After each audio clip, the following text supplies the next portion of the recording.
एक छोटे से गांव में रामू नाम का एक गरीब किसान रहता था। उसका जीवन बहुत ही साधारण था, लेकिन उसका दिल बहुत बड़ा और साफ था। उसकी एक ही आदत थी, हर सुबह उठकर भगवान की पूजा करना और पूरे दिन ईमानदारी से मेहनत करना।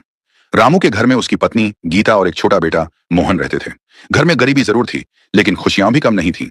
थॉटफुल गीता हमेशा कहती, भगवान सब देख रहे हैं, एक दिन हमारी मेहनत जरूर रंग लाएगी। गांव में एक बड़ा मंदिर था, जहां रोज लोग पूजा करने जाते थे। उसी मंदिर में एक धनी व्यापारी भी आता था, जिसका नाम था सेठ धनराज। वह रोज भगवान के सामने बड़ी बड़ी पूजा करता, सोने चांदी के चढ़ावे चढ़ाता और लोगों को दिखाता कि वह कितना बड़ा भक्त है। रामू भी रोज उसी मंदिर में जाता, लेकिन उसके पास चढ़ाने के लिए सिर्फ एक फूल और सच्चा मन होता था। विस्परिंग, वह भगवान से बस यही कहता, हे प्रभु, मुझे इतना दे देना कि मैं अपने परिवार का पेट भर सकूं और किसी का बुरा ना करूं। एक दिन गांव में भयंकर सूखा पड़ गया। खेत सूख गए, फसल बर्बाद हो गई और लोगों के पास खाने को भी नहीं बचा। रामू बहुत परेशान था, लेकिन उसने भगवान पर विश्वास नहीं छोड़ा। उधर सेठ धनराज ने अपने गोदाम में अनाज भरकर रखा था, लेकिन वह उसे ऊंचे दामों पर बेच रहा था।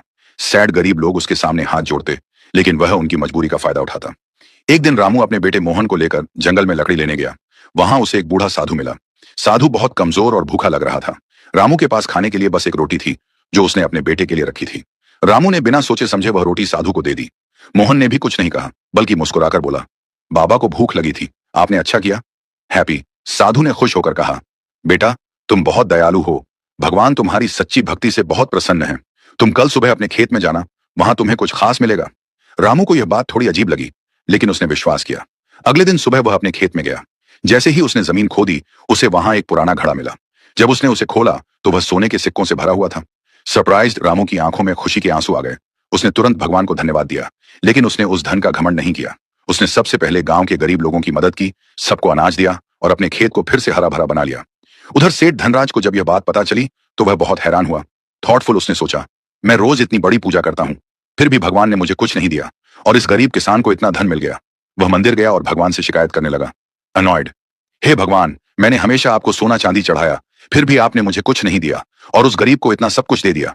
तभी मंदिर में वही बूढ़ा साधु प्रकट हुआ। शकल्स, वह मुस्कुराकर बोला, सेठ जी, भगवान को सोने चांदी की नहीं, सच्चे दिल की जरूरत होती है। रामू ने अपनी भूख की परवाह किए बिना मेरी मदद की, इसलिए भगवान ने उसे उसका फल दिया। सेठ धनराज को अपनी गलती का एहसास हुआ। उसने अपने गोदाम का सारा अनाज गरीबों में बांट दिया और सच्चे मन से भगवान की भक्ति करने लगा। उस दिन के बाद गांव में फिर से खुशियां लौट आईं। रामू, गीता और मोहन खुशी खुशी रहने लगे और सेठ धनराज भी एक अच्छा इंसान बन गया। सीख, इस कहानी से हमें यह सीख मिलती है कि भगवान को दिखावे की नहीं, सच्चे दिल और अच्छे कर्मों की जरूरत होती है। जो इंसान दूसरों की मदद करता है और सच्चे मन से भक्ति करता है, भगवान हमेशा उसका साथ देते हैं।